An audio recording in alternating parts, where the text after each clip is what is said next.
देखिए, आज जो माननीय सुप्रीम कोर्ट ने ईवीएम के विषय पर फैसला सुनाया है, ये वाकई लोकतंत्र की जीत है।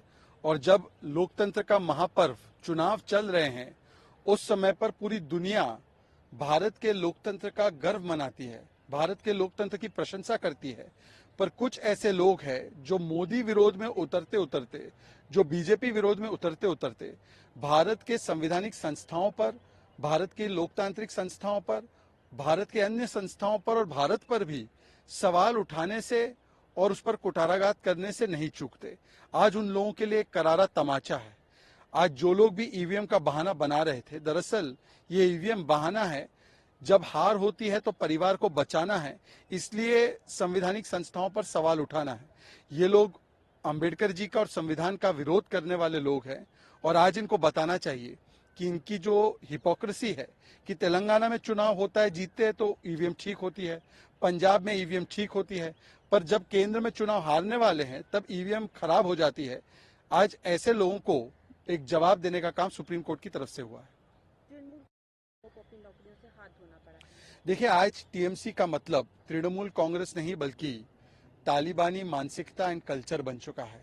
जिस प्रकार से शुद्ध रूप से तुष्टीकरण की राजनीति में उतरते हुए संदेश खाली की महिलाओं के सबसे बड़े अत्याचारी शाहजहां शेख को बचाने की कोशिश ममता बनर्जी जी ने 55 दिनों तक की। हमने देखा है कि किस प्रकार से रामनवमी के अवसर पर भी ममता बनर्जी का वो आपत्तिजनक ट्वीट आया जिसमें कि हिंदू समाज को दंगाइयों की तरह एक प्रकार से उनकी तुलना की जा रही थी। हमने अनेकों ऐसे अवसर देखे जहां पर दुर्गा पूजा विसर्जन पर तो रोक लगाई जाती है और ताजिया को जाने दिया जाता है। और इसी प्रकार के तुष्टीकरण से प्रेरित होकर कई ऐसे कदम वेस्ट बंगाल की सरकार उठाती है।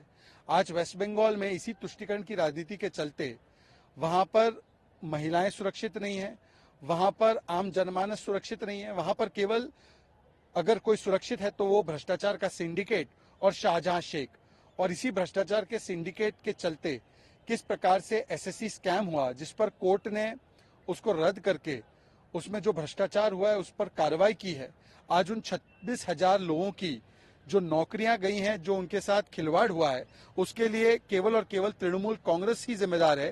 तृणमूल कांग्रेस का मतलब केवल तालिबानी मानसिकता एंड कल्चर नहीं बल्कि टू मच करप्शन भी हो चुका है। और इस टू मच करप्शन का ही परिणाम ये पूरी प्रक्रिया का रद्द होना है, जिसके लिए ममता बनर्जी और उनकी सरकार जिम्मेदार है। कांग्रेस शरिया कानून पे देश बिल्कुल सही है, क्योंकि कांग्रेस पार्टी ने अपना मैनिफेस्टो नहीं बल्कि मुस्लिम लीग का मैनिफेस्टो जारी किया है। और उस मुस्लिम लीग के मैनिफेस्टो में वहां पर बड़े बड़े अक्षरों में लिखा है कि कांग्रेस पर्सनल लॉ अर्थात शरिया कानून की वकालत करती है। वही शरिया कानून जिसको सुप्रीम कोर्ट ने 3 तलाक को रद्द करके खत्म करके महिलाओं को, मुस्लिम महिलाओं को उनके अधिकार देने का काम किया है। पर कांग्रेस पार्टी हमेशा, क्योंकि तुष्टीकरण की राह पर चलती है, तो वो कट्टरपंथियों के सामने नतमस्तक होती है और महिलाओं के अधिकार का हनन करती है।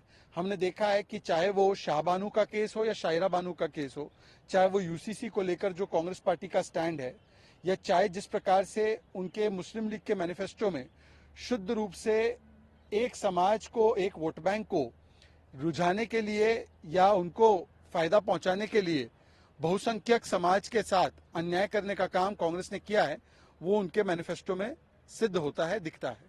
जेपी नड्डा जी ने कहा है कि देखिए, आज जेपी नड्डा जी ने जो बात कही है, ये बिल्कुल तथ्यात्मक रूप से स्पष्ट है कि कांग्रेस पार्टी ने अंबेडकर जी की सोच के खिलाफ जाकर, संविधान की सोच और मूल भावना के खिलाफ जाकर धार्मिक आधार पर मुस्लिमों को आरक्षण देने की बात की।